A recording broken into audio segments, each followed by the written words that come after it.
ഇതിന് ഒന്നാമത്തേതാ ഡൈജസ്റ്റീവ് സിസ്റ്റമായിട്ട് നമ്മൾ പറഞ്ഞ പ്രോഡക്റ്റ്. നമ്മുടെ ദഹന വ്യവസ്ഥയുമായി ബന്ധപ്പെട്ട് പ്രധാനമായി നമുക്ക് ഇപ്പൊ കമ്പനി തന്നിരിക്കുന്നത് 3 പ്രോഡക്റ്റ് ആണ്. ഏതൊക്കെയാ? ഒന്നാമത്താണ് ലിവാഗൈൻ. ലിവർ എന്ന് ഉദ്ദേശിക്കുന്നത് എന്താ? ആ പേര് തന്നെ ഉണ്ട്, ലിവർ. ലിവറിനെ വീണ്ടെടുക്കുക എന്നാണ് ഇതിന്റെ അർത്ഥം. ഈ നമ്മുടെ ലിവാഗൈൻ ക്യാപ്സൂൾ ഏറ്റവും പ്രധാനമായിട്ട് സഹായിക്കുന്നത് കരളിന്റെ ആരോഗ്യത്തിന്. എന്താ കരളിന് ഇത്ര പ്രത്യേകത? കരളിന് എന്താ ഇത്ര പ്രത്യേകത ചോദിച്ചാൽ, കരളിനെ വിളിക്കുന്നത് ശരീരത്തിലെ മാലിന്യ സംസ്കരണശാല എന്ന്. കരളിനെ വിളിക്കുന്ന പേരെന്നാ?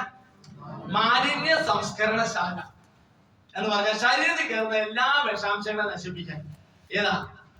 കരളിന്റെ സെല്ലുകൾക്ക് ഒരു പ്രത്യേകത ഉണ്ട്. ഇത് വിഷത്തെ ശുദ്ധീകരിച്ചാലും വീണ്ടും ഈ സെല്ല് പഴയതായിട്ട് മാറും. പക്ഷെ അത് അവസാനം കുറച്ചാൾ പ്രവർത്തിച്ച് അവസാനം അങ്ങനെ മാറാൻ പറ്റാത്ത അവസ്ഥയിലേക്ക് പോകും. അതായത് ഇപ്പൊ മദ്യപിക്കുന്ന ഒരാള് കുറച്ചു കാലം കരൾ ക്ഷമിക്കും, കരൾ ശുദ്ധീകരിച്ച് കൊടുക്കും. കഴിക്കുന്ന മദ്യത്തിന്റെ വിഷാംശം മുഴുവൻ കരൾ ശുദ്ധീകരിക്കും. എന്നിട്ട് നാളെ കഴിക്കുന്നു, വീണ്ടും ശുദ്ധീകരിക്കും. പക്ഷെ ഒരു പരിധി കഴിഞ്ഞാൽ കരളിൽ ഇത് പറ്റാതെ വരും. അന്നേരമാണ് ഫാറ്റി ലിവർ. ഇവിടെ കിട്ടിയോ? നമ്മൾ ഫാറ്റി ലിവറിലേക്ക് മാറും. അത് മദ്യം മാത്രമല്ല, നമ്മൾ ഇന്ന് കഴിക്കുന്ന ജങ്ക് ഫുഡ്സിന്റെ മൊത്തം കൊഴുപ്പുകളും ഈ വിഷാംശങ്ങളും ശരീരത്തിൽ. അതുകൊണ്ടാണ് പണ്ട് ഫാറ്റി ലിവർ മദ്യപിക്കുന്നവർക്ക് ഉള്ളത് പറയുമായിരുന്നു. ഇപ്പൊ അങ്ങനെയല്ല. ഫാറ്റി ലിവർ പുരുഷന്മാരൊക്കെ ആർക്കാന്നറിയോ? സ്ത്രീകൾക്ക്. കാരണം എന്നാന്നറിയോ? വീട്ടിലെല്ലാരും വെക്കുന്ന മിച്ചം മുഴുവൻ തിന്നുന്ന ആരാ? ശരിയല്ലേ? പിള്ളേര് മിച്ചം വെച്ചു മുഴുവൻ തിന്നു. ഭർത്താവ് മിച്ചം വെച്ചു ഇത് തിന്നു. ഇതൊക്കെ കളയാൻ പറ്റുമോ? എന്റെ കുഞ്ഞ് എത്ര രൂപയുടെ സാധനമാ, അതിനെ നമ്മൾ തിന്നുമോ? ആണോ പറ്റിയോ? അങ്ങനെ ഈ പ്രശ്നം വരുന്നത്. ഇത് മുഴുവൻ കഴിച്ച് ഇപ്പം പെണ്ണുങ്ങൾക്കാണ് ആണുങ്ങളൊക്കെ fatty liver. Grade 1, grade 2, grade 1, grade 2 ലിവാക്കി കൊടുക്കാം. കരളിൽ നിന്നൊരു ദഹനരസം പുറപ്പെടുവിക്കുന്നുണ്ട്. നമ്മുടെ കൊഴുപ്പ് ദഹിപ്പിക്കാൻ വേണ്ടി ചെറുകുടലിലേക്ക് വരുന്ന ഒരു ദഹനരസം ഉണ്ട്. അതാണ് പേര് ബൈല്. ബൈൽ എന്ന് പറയുന്ന ഒരു നമ്മൾ പിത്തരസം എന്നൊക്കെ പറയത്തില്ലേ, അത് സംഭരിച്ചു വെക്കാനായിട്ടാണ് ഗോൾ ബ്ലാഡർ, പിത്തസഞ്ചി. ശരിയല്ലേ? അതിനകത്തോട്ടാണ് ഇത് സംഭരിച്ചു വെക്കുന്നത്. അപ്പൊ കൊഴുപ്പ് എന്തുമാത്രം ദഹനരസം ചെറുകുടലിലേക്ക് വേണോ അത്ര അവിടുന്ന് സപ്ലൈ ചെയ്യും. അങ്ങനെയാണ് ചെയ്യുന്നത്. അപ്പൊ ഇങ്ങനെ കരൾ ഒത്തിരിയേറെ പണികൾ ചെയ്തിട്ടുണ്ട് ദഹനത്തുമായിട്ട് ബന്ധപ്പെട്ടുള്ളത്. ഈ പിത്തരസം, ഈ ദഹനരസം പറഞ്ഞ ഈ പിന്നെ ബൈൽ എന്ന് പറയുന്ന ഈ പിത്തരസം ചെറുകുടലിൽ വരുമ്പോൾ അവിടെ ദഹിപ്പിക്കാൻ ഭക്ഷണം ഇല്ലാതെ വന്നാൽ അതും എരിച്ചിന് കാരണമാകും. 2 വസ്തുക്കളാണ് എരിച്ചിന് കാരണമാകുന്നത്. ഒന്ന് ആമാശയത്തിനകത്ത്, നമ്മുടെ ആമാശയത്തിനകത്ത് നമ്മൾ കഴിക്കുന്ന ഭക്ഷണത്തിലെ ദോഷകാരികളായ ബാക്ടീരിയകളെ കൊല്ലാൻ വേണ്ടി ഒരു ആസിഡ് ഉത്പാദിപ്പിക്കുന്നുണ്ട്. അത് പുറത്ത് കാണുന്ന ഒരു ആസിഡ് തന്നെയാണ് HCl, ഹൈഡ്രോക്ലോറിക് ആസിഡ്. ഈ ഹൈഡ്രോക്ലോറിക് ആസിഡ് ആണ് നമ്മുടെ ശരീരത്തിനകത്തുള്ള വിഷാംശങ്ങൾ മുഴുവൻ ഈ ബാക്ടീരിയകളെയൊക്കെ കൊല്ലുന്നത്. പിന്നെ കൂടാതെ യൂസ്ഫുൾ ബാക്ടീരിയകളുണ്ട്. മനസ്സിലായോ? അപ്പൊ അങ്ങനെയുള്ളതിനെയൊക്കെ കൊല്ലുന്നത്.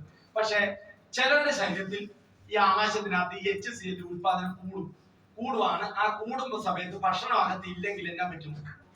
ചിലർക്കുണ്ടല്ലോ വെറുതെ കഴിഞ്ഞാൽ ചിലർക്ക് എരിച്ചിരി കയറും എന്ന് പറഞ്ഞാൽ ഈ ആസിഡ് കിടക്കുന്ന ഇത് നൊരഞ്ഞ് എങ്ങോട്ട് കയറും? നമ്മുടെ അന്നനാളില്ല, ഫുഡ് പൈപ്പ് ഇങ്ങോട്ട് കയറുന്നത്. അതാണ് നെഞ്ചരിച്ചിൽ. മനസ്സിലായി? ചില പറയത്തില്ല നെഞ്ചരിച്ചിലാണ്.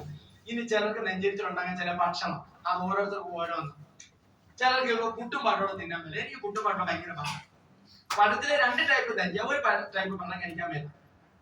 ആ പഴം ഇട്ടാലേക്ക് പുട്ട് തിന്ന് കൈ കഴുകുന്നതിന് എനിക്ക് പണി തുടങ്ങും. അതുകൊണ്ട് ആ പണി നിർത്തി. എനിക്ക് മനസ്സിലായി ഇന്ന പഴമാണ്. ബാക്കി 2 പഴം 3 ടൈപ്പ് ഉണ്ട്. പൂവപ്പഴം, റോബസ്റ്റപ്പഴം, പാളയംകുടം. പൂവപ്പഴം റോബസ്റ്റപ്പഴം ഇളക്കിയാൽ കുഴപ്പമില്ല. പാളയംകുടം തിന്നാൻ പറ്റില്ല. പാളയംകുടം മുഴുവൻ പുട്ടോടെ തിന്ന പണിയാണ്. അങ്ങനെ വൻപേർ വളർത്തി ഏറ്റവും ഇഷ്ടമുള്ള സാധനം. പക്ഷെ കഴിച്ച അന്നേരം പണിയാണ്.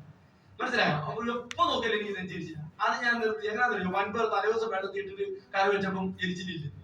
അപ്പൊ വൻപേർ തലേദിവസം വെള്ളത്തിയിട്ട് അതിനകത്ത് എനിക്ക് എരിച്ചിട്ടുണ്ടാകുന്ന ദോഷവശം എവിടെ പോയി? വെള്ളത്തിൽ പോയി. മനസ്സിലായി? ഇപ്പൊ നല്ലോണം കിട്ടുന്നു. മനസ്സിലായി? അപ്പൊ ഇങ്ങനെ നെഞ്ചരിച്ചിൽ ഓരോരുത്തർക്ക് പോകാൻ ചിലർക്ക് മോരായിരിക്കും. അസിഡിറ്റിക്ക് കാരണമാണ് ഭക്ഷണപദാർത്ഥങ്ങളുണ്ട്. അപ്പൊ ഇങ്ങനെയുള്ള നെഞ്ചരിച്ചിൽ അസിഡിറ്റി ഇതെല്ലാം മാറ്റാൻ ഏതുണ്ട്? ഈ പറഞ്ഞത് മുഴുവൻ ഇവൻ കൊണ്ടുപോക്കോളൂ. ഇനി എന്നാ വേണം ധൈര്യമായിട്ട് കഴിക്കാം. യാതൊന്നും ഭയപ്പെടണ്ട. ലിവാഗൈൻ സിറപ്പും ക്യാപ്സ്യൂളും കണ്ടോ? ഗ്യാസ് പോകും, ഇൻഡൈജഷൻ, ദഹനക്കേട്, ബ്ലച്ചിങ്, ഫറ്റീഗ്, ക്ഷീണം, വിശപ്പില്ലായ്മ, ഉറക്കമില്ലായ്മ നമുക്ക് നേരത്തെ വന്നില്ല. ഏതാ? 5 സ്ട്രെസ് കഴിക്കാൻ മതി ലോക്കലെ. ആ ഉറക്കമില്ലായ്മ അല്ല ഈ ഉറക്കമില്ലായ്മ. ഈ ഉറക്കമില്ലായ്മ തീറ്റ കുത്തലില്ല. അതായത് രാത്രി വൈകുന്നേരം അല്ല. ഇപ്പൊ മിക്ക പാർട്ടികളും 7 മണിക്ക് തുടങ്ങുന്ന പാർട്ടിയാണ്. ഒരു സൈഡിൽ പിടിക്കാൻ തുടങ്ങും. രാത്രി 9 ആയാലും തീരത്തില്ല. ഈ 9 വരെ കഴിച്ച് അവസാനം പയറ് പറഞ്ഞ് നമ്മൾ അറിഞ്ഞില്ല. വന്ന് കയറി കിടക്കും. പക്ഷെ തിരിഞ്ഞു മറിഞ്ഞ് കിടന്നാൽ ഉറക്കം വരത്തില്ല. കാരണം എന്നാ? ആമാശയത്തിന് ദഹിപ്പിക്കാൻ പറ്റില്ല. ആമാശയം ദഹിപ്പിക്കാൻ വരാത്തോണ്ട് അങ്ങനെയൊക്കെ ഇത് വലിയ വിഷയമാണ് പറഞ്ഞുകൊണ്ടിട്ടുണ്ട്. അങ്ങനത്തെ ഉറക്കമില്ലായ്മയാണ് ഈ പറഞ്ഞത്. അപ്പൊ നല്ലോണം കഴിച്ചോ, കുഴപ്പമൊന്നുമില്ല. പക്ഷെ വരുമ്പോ രണ്ട് ലിവാഗയം തട്ടണം. പിടികിട്ടിയോ? എവിടെ നിന്ന് പോയി വയറ് നിറച്ചും കഴിച്ചു, പക്ഷെ വന്നാൽ എന്ത് പൊട്ടിച്ചു വെച്ചേക്കണം? ലിവാഗയം രണ്ടെണ്ണം അടിച്ചു. സുഖമായിട്ട് ഉറങ്ങും, ദഹനം നല്ലോണം ദഹനം നടക്കും. ഇപ്പൊ അതിന് പറ്റിയൊരു കാര്യമാണ്. പിന്നെ ഫാറ്റി ലിവർ ഉള്ളവർക്ക് 3 മാസമെങ്കിലും കഴിക്കണം കേട്ടോ. ചോദിക്കുക എത്ര നാളെ വേണം? 3 മാസമെങ്കിലും ഫാറ്റി ലിവർ ഗ്രേഡ് കൊണ്ടുള്ളവർക്ക് കഴിച്ചിട്ട് പോയി നോക്കാൻ പറ്റും. നല്ല റിസൾട്ടാണ് ഫാറ്റി ലിവർക്ക് നന്നായിട്ട്. പക്ഷെ ഫാറ്റി ലിവർ